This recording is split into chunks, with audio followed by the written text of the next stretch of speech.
Hi, Michael. How are you doing? I'm good. How are you doing? I'm doing good, good. Looking forward to talk to you about A Quiet Place Day One because I so enjoyed this movie. I really Oh, thought thank it you. was amazing and such an addition to the ones we've seen before, of course. Although I saw it in cinema twice, not on VOD yet. Can I just ask you, what was it like for you to see the reception of the movie and the amazing box office that it went through? It was great. I mean, I definitely wanted to try and do something a little different with a big franchise studio movie and have some intimacy and some kind of surprising personal moments. And sometimes that can work, sometimes it won't. And it was nice to see that people responded to that and accepted it. And we're excited by something a little bit different. And yeah, I mean, you work on something for 2.5 years, and you just kind of hope that it hits right with the public. And it was really nice to see that it worked out. Yeah, it definitely did. And I think it's especially through that intimacy and personal encounters that you described just now, because you really feel for the characters. If I get this right, you actually wrote the story for this one, the screenplay, Yeah. for the movie.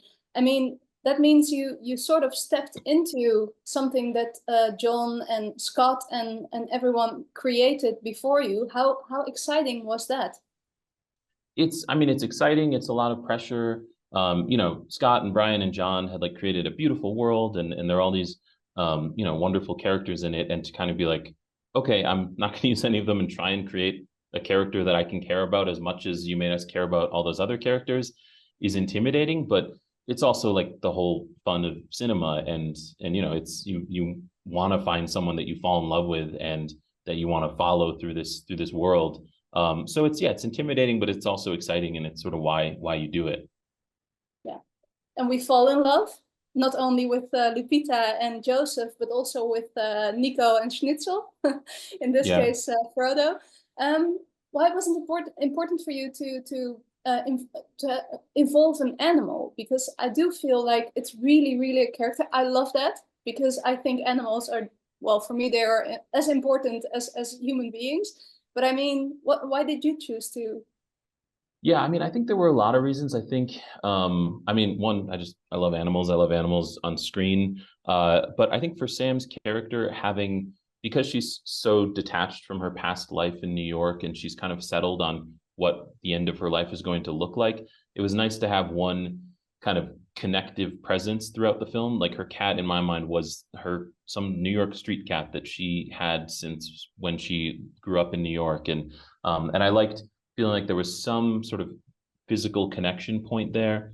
Also, I think in a movie that doesn't have a lot of dialogue and is about sort of these quiet connective moments and how we communicate without words, an animal is kind of the perfect tool to use in that world, and as a way of kind of Frodo kind of becomes a way that she communicates with Eric and connects with Eric, and I think that really helped. And also just I think the image of a dying person walking through the destroyed streets of New York City with a cat by her side just kind of worked for me.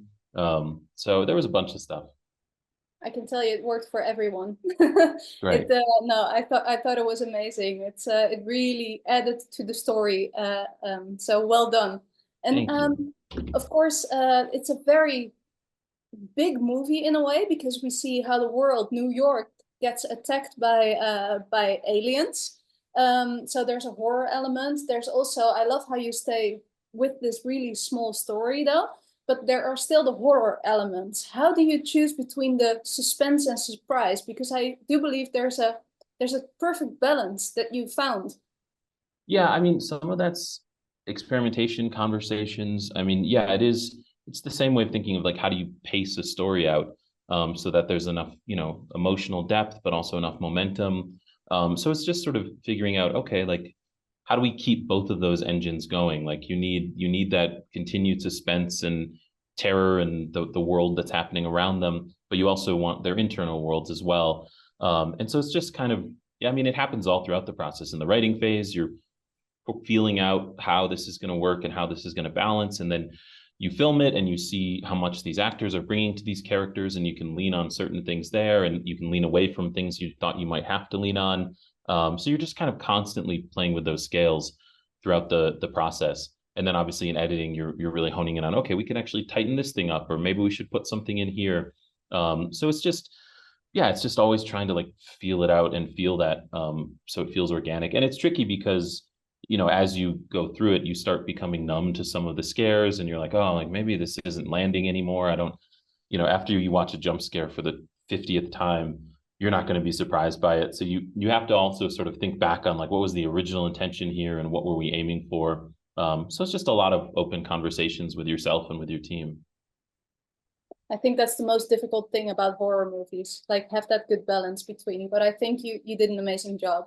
Thank you. And thank you again. And I hope it does as well on VOD as it did on in cinema. Thank you so much.